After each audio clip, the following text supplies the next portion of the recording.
Assalamualaikum warahmatullahi wabarakatuh. Perkenalkan, nama saya Repindo. Saya dari Prodi Manajemen Pendidikan Islam Fakultas Tarbiyah dan Keguruan UIN STS Jambi. Pada video kali ini kita akan membahas tentang komunikasi organisasi pendidikan. Untuk lebih jelasnya, mari kita tonton video ini sampai selesai. Selamat menyaksikan. Komponen dan proses komunikasi. Komunikasi diartikan sebagai proses sharing di antara pihak-pihak yang melakukan aktivitas komunikasi tersebut. Proses komunikasi selalu melibatkan beberapa komponen dan tahapan. Ada komunikator sebagai pengirim pesan, ada pesan yang dikirim, ada encoding, media atau saluran komunikasi, decoding, komunikate atau penerima pesan, umpan balik, konteks, gangguan, dan efek. Proses komunikasi yang pertama, komunikasi secara primer, yang secara langsung mampu menerjemahkan pikiran atau perasaan komunikator kepada komunikan. Yang kedua, proses komunikasi secara sekunder, terdapat alat atau sarana sebagai media kedua setelah memakai lambang sebagai media pertama dalam penyampaian pesan. Model-model komunikasi. Yang pertama, model komunikasi mekanistik. Yang kedua, model komunikasi psikologis. Yang ketiga, model komunikasi intraksional.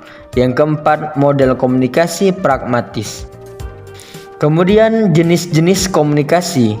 Yang pertama, komunikasi berdasarkan penyampaian. Yang kedua, komunikasi berdasarkan perilaku. Yang ketiga, berdasarkan kelangsungannya. Yang keempat, berdasarkan maksud komunikasi. Yang kelima, berdasarkan ruang lingkup. Yang keenam, berdasarkan jumlah berkomunikasi.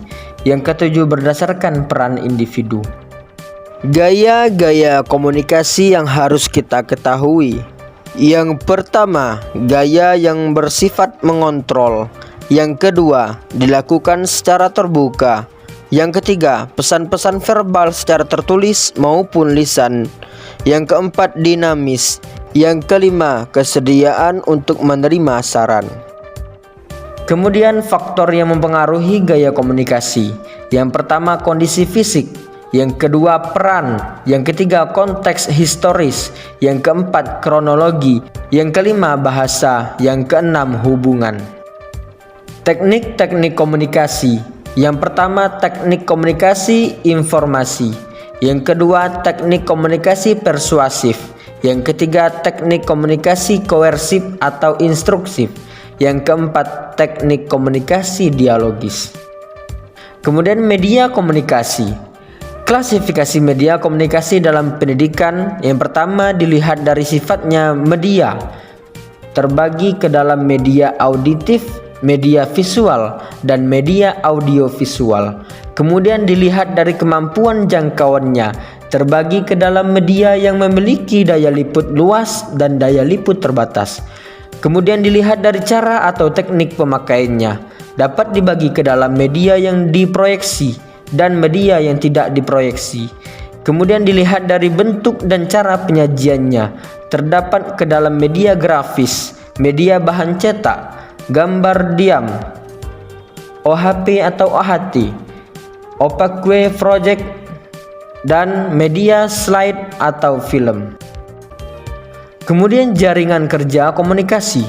Jaringan komunikasi merupakan suatu pola yang mengatur dari hubungan antar individu yang dapat diidentifikasikan sebagai pertukaran informasi yang dialami seseorang di dalam sistem sosialnya. Ada 4 kriteria yang dapat digunakan untuk mengetahui atau mengukur efektivitas pola jaringan kerja komunikasi. Yang pertama, efisien jaringan kerja. Yang kedua, keekonomisan jaringan kerja. Yang ketiga, kepuasan anggota-anggota organisasi. Yang keempat, kontribusi total jangka panjang terhadap pencapaian tujuan organisasi. Itulah tadi pembahasan tentang komunikasi organisasi pendidikan. Mudah-mudahan bermanfaat bagi kita semua. Amin ya rabbal alamin. Saya Repindo undur diri. Wallahul muwaffiq ila aqwamit thoriq. Wassalamualaikum warahmatullahi wabarakatuh.